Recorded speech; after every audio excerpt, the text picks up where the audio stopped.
کابل اور قندھار پر بھی پاکستان کا حملہ، ملا ہیبت اللہ اور ملا تقی یہ دونوں کہاں پر ہیں؟ کیا ان حملوں میں ان کو بھی نقصان پہنچا ہے؟ عامر صاحب میرے ساتھ موجود ہیں، ان سے بات کرتے ہیں۔ عامر بھائی، بارڈر پہ تو پاکستان نے تباہی پھیر دی، کابل اور قندھار پر بھی حملے کیے گئے ہیں، یہ اپنے آپ کو ملا کہنے والے ملا تقی، ملا ہیبت اللہ، یہ کہاں پر ہیں؟ ایک ملا بھول گیا آپ، ذبیح اللہ، ملا ذبیح اللہ بھی موجود ہے اور اس کے ساتھ ساتھ سراج الدین حقانی بھی موجود ہیں۔ لیکن دیکھیں آپ پہلے افغانستان میں اس وقت جو صورتحال ہے اس کو اس حملوں سے پہلے سے شروع کرتے ہیں۔ میں نے اور آپ نے ایک ولاگ کیا تھا کہ افغانستان کی ایڈمنسٹریشن دو حصوں میں تقسیم ہو چکی ہے، ایک کابلی گروپ ہے، ایک قندھاری گروپ ہے۔ یاد آ گیا یہ آپ کو؟ کچھ دن پہلے ہم نے اس پہ بات کی یاد آ گیا آپ کو؟ بالکل۔ اور ملا ہیبت اللہ کابل سے اٹھ کر قندھار جا کر بیٹھ گیا ہے، اور دلچسپ بات یہ ہے کہ ٹی ٹی پی کا بھی ہیڈ آفس اس وقت قندھار میں ہی موجود ہے، کابل میں نہیں ہے۔ اس کی کیا اب وجہ ہے؟ بہت سارے لوگوں نے مجھ سے یہ پوچھا کہ یار یہ قندھار پہ زیادہ حملے کیوں ہیں؟ دیکھیں ان کا بریگیڈ ہیڈ کوارٹر کہاں تباہ ہوا؟ قندھار میں۔ کور ہیڈ کوارٹر کہاں تباہ ہوا؟ قندھار میں۔ بڑا اسلحے کا ایمونیشن ڈپو کہاں تباہ ہوا؟ قندھار میں۔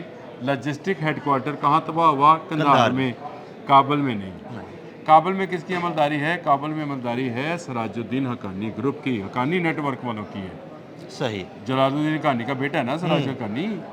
اور یہ ملا ہیبت اللہ اپنے سارے جو اس کے دہشت گرد ہیں ان کو قندھار میں ہی اکٹھا کر رہا تھا۔ یہ اصل میں لوگوں کو شاید سمجھ آئے کہ شاید کہ یہ بڑی منظم فوج ہے جس کا کور ہیڈ کوارٹر ہے، جس کا بریگیڈ ہیڈ کوارٹر ہے، جس کا اسلحہ ڈپو ہے، جس کا جو ہے یہ باقاعدہ ایک فوج نہیں ہے۔ یہ پرانی وار کے دنوں کے وہ ہیڈ کوارٹرز ہیں جن کو یہ استعمال کر رہے ہیں، اور یہ اصل میں دہشت گردی کے کمانڈ اینڈ کنٹرول سینٹرز ہیں۔ اسی لیے آپ کو زیادہ تر فضائی حملے جو ہیں وہ قندھار میں نظر آ رہے ہیں، کابل میں نہیں۔ بالکل کابل میں ہوئے ہیں لیکن کابل سے آؤٹر سائڈ پر جو انہوں نے ہائی ڈاٹس اور جو انہوں نے دہشت گردی کے سینٹرز بنا رکھے تھے ان پر حملہ ہوا ہے۔ کابل سٹی پر کوئی حملہ نہیں ہوا، اور کابل میں کوئی بڑی تنصیبات کو نقصان نہیں پہنچا ہے ماں سوائے دہشت گردی کے ٹھکانوں کے۔ لیکن جو تنصیبات کو نقصان پہنچایا گیا ہے جس کے بعد یہ گھٹنوں کے بل گئے ہیں قطر کے پاس اور سعودی عرب کے پاس گئے ہیں کہ ثالثی کرا دیں، معافی دلوا دیں۔ اب آپ کا جو سوال تھا وہ بڑا اہم تھا کہ ملا ہیبت اللہ کہاں ہے اور ملا تقی کہاں ہے اور ملا ذبیح اللہ کہاں ہے۔ دیکھیں یہ جو حملے ہوئے ہیں یہ ہیڈ آفیسز پر حملے ہوئے ہیں۔ ابھی تک اطلاعات، کیونکہ انہوں نے پورا میڈیا جو ہے اس کو بلاک کیا ہوا ہے، دنیا کا کسی میڈیا کو یہ اجازت نہیں ہے کہ کوئی غیر افغانی اس کے لیے رپورٹنگ کر سکے، یعنی باہر کے ممالک کے لیے کوئی ممکن ہی نہیں ہے۔ تو ان کو اپنے افغانی جو ہیں وہی رپورٹ کر رہے ہیں۔ یہ جو اطلاعات آئی ہیں یہ وہ سیٹلائٹ اور ڈرونز فوٹیجز ہیں جو ہم نے خود بنائی ہیں، ہمارے کوارڈ ہیں وہ ڈرونز، انہوں نے یہ ساری فوٹیجز بنائی ہیں اور دکھایا ہے کہ ان ہیڈ کوارٹرز کو تباہ کیا گیا ہے۔ اور بین امکان یہ ہے کیونکہ قندھار میں وی آئی پی جو ہے ایمبولینسز ان کی موومنٹ دیکھی گئی ہے۔ جی بالکل۔ تو ان حملوں میں ملا ہیبت اللہ رہا ہے نہیں رہا ہے، ملا تقی رہا ہے نہیں رہا ہے، ذبیح اللہ جو کل تک جنگ کی دھمکی دے رہا تھا وہ باقی ہے کہ نہیں ہے، یا جہنم واصل ہو گئے سارے، یہ سارے جو ہیں ان کے بارے میں ابھی تک کوئی اطلاع جو ہے انٹرنیشنل میڈیا پر نہیں آئی ہے۔ ہاں یہ ضرور ہے کہ یہ جو ہیڈ آفیسز ہیں ان کے وہاں پر کتنے لوگ ان کے جہنم واصل ہوئے یہ اطلاع بھی مکمل طور پر باہر نہیں آئی ہے۔ ہم جو فگر دے رہے ہیں اس وقت وہ فگر ہے جو چوکیوں پر جن پر ہم نے قبضہ کیا ہے، جن کی لاشیں جو ہیں ہمارے پاس ہیں، اور ہمیں وہ گن کے بتائیے کہ یہ دہشت گرد تھے، یہ وہ لوگ تھے جو پاکستان پر حملہ آور ہوئے، یہ وہ لوگ تھے جنہوں نے پاکستان پہ بلا اشتعال جو ہے فائرنگ کی۔ لیکن جو نقصان قندھار میں ہوا ہے میں نے آپ کو بتایا، جس طرح سے لاجسٹک ہیڈ کوارٹر ان کا تباہ ہوا ہے، 4-5 اہم جگہ آپ گنتے جائیں نا، لاجسٹک ہیڈ کوارٹر ان کا تباہ ہوا، ایمونیشن سینٹر ان کا تباہ ہوا، کور ہیڈ کوارٹر ان کا تباہ ہوا، بریگیڈ ہیڈ کوارٹر ان کا تباہ ہوا۔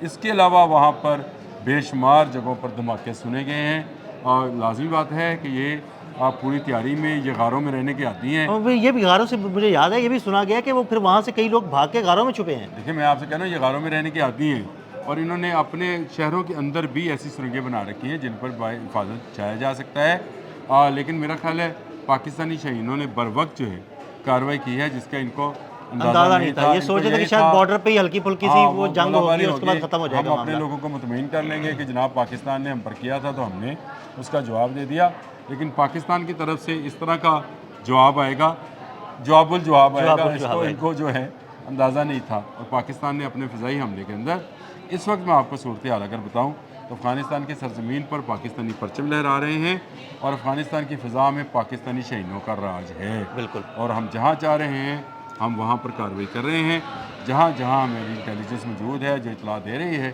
اس کے مطابق کارروائی رہی ہے. ملا ہیبت اللہ, ملا تقی, ملا ذبیح اللہ زندہ ہیں یا نہیں زندہ اس کے بارے میں ابھی کوئی اطلاع نہیں ہے. یہ زخمی ہیں, کیا ہوا ان کے ساتھ, اور یہ اگلے چند گھنٹوں میں یہ سٹوری باہر آ جائے گی اور اس کے بعد ہم پھر بات کریں گے. لیکن ان کے دہشت گرد تو جنرل واصل ہوئے ہیں, اگر وہ زندہ ہیں یا نہیں زندہ, ان کے بہت سارے دہشت جو گرد تو میں نے جنرل آپ سے واصل ہو کہا گئے. کہ یہ ان کے ہیڈ آفیسز جو تباہ ہوئے ہیں, اس کے علاوہ میں نے کہا بہت سارے دھماکے سنیں گے. ہمارا جو دشمن ہے ٹی ٹی پی والے طریقہ طالبان پاکستان, ان کا بھی ہیڈ آفس یہیں پر موجود ہے, یہیں پر ان کا کمانڈ اینڈ کنٹرول سینٹر, میں نے لفظ بولا بھی تھا, ان کا بھی یہیں پر موجود ہے. تو میرا خیال ہے کہ قندھار میں ہماری انٹیلیجنس بیس جو آپریشنز ہیں غزب الحق, اس میں ہم نے ان سینٹرز کو بھی نشانہ بنایا ہے اور تباہ کیا ہے, اور یہ ضروری بھی تھا. اب یہ ثالثی ذرا سی روکنی چاہیے کہ ثالثی نہ کریں, بلکہ افغانستان کے ان طالبان دہشت گردوں کو جن سے افغان عوام بھی تنگ ہے. آپ اندازہ کریں کہ اگر آپ پنجشیر سے ان کے ترجمان کو سنیں تو آپ کو اندازہ ہوگا کہ وہ لوگ کس طرح سے ایک جنگی ماحول کے اندر بالکل این آر ایف والے تنگ ہے بالکل, اور وہ چاہتے ہیں کہ پاکستان کے لیے اٹیک کیا تو وہ بھی اندر سے اٹیک کریں. اپنے ملک کے اندر ہی ان کو وہ ہاسٹیجز کی طرح زندگی بسر کر رہے ہیں. ان کے بچے جوان جو ہیں وہ پہاڑوں پہ پہرا دیتے ہیں رات کو کہ طالبان لوٹنے نہ آ جائیں. تو یہ وہ صورتحال ہے جو افغانستان کے اندر بھی موجود ہے. ایسی صورتحال میں یہ پاکستان کا اقدام میرا خیال ہے جسٹیفائی بھی ہے اور ایکوریٹ بھی ہے. یعنی جب ہمیں پتہ ہے کہ ہم کیا کر رہے ہیں اور کس ایکوریسی کے ساتھ کر رہے ہیں. ہماری انٹیلیجنس نے اس پر بہت زیادہ کام کیا ہوا ہے. وہ ہمیں ان تمام ٹھکانوں کی, غاروں کی اور ان جگہوں کی ہمیں پتہ ہے, اور ہمیں یہ بھی پتہ ہے کہ آپ کی کیپیسٹی, کیپیبلٹی, آپ کے عسکری طاقت و قوت کتنی ہے اور اس عسکری طاقت اور قوت کو کس طرح سے تباہ کرنا ہے. یہ بھول جائیں طالبان کہ وہ بھارت کے کہنے پر یا اسرائیل کی شے پر پاکستان کو نقصان پہنچا سکتے ہیں. دیکھیں دہشت گردی کو روکنا شاید بہت مشکل ہو, لیکن ہم نے بہت حد تک اس پر قابو پایا ہوا ہے. ہاں اکا دکا جو واقعات ہوتے ہیں, اب جب بھی واقعہ کوئی ہوگا اس کا جواب افغانستان کے اندر دیا جائے گا. یہ بڑی واضح اور جس کو کہتے ہیں حقیقی بات ہے, کیونکہ افغانستان کے اندر سے ہی ان دہشت گردوں کو جو ہے نہ صرف پناہ دی جاتی ہے بلکہ ان کو جو ہے لاجسٹک جو ہے سپورٹ دی جاتی ہے.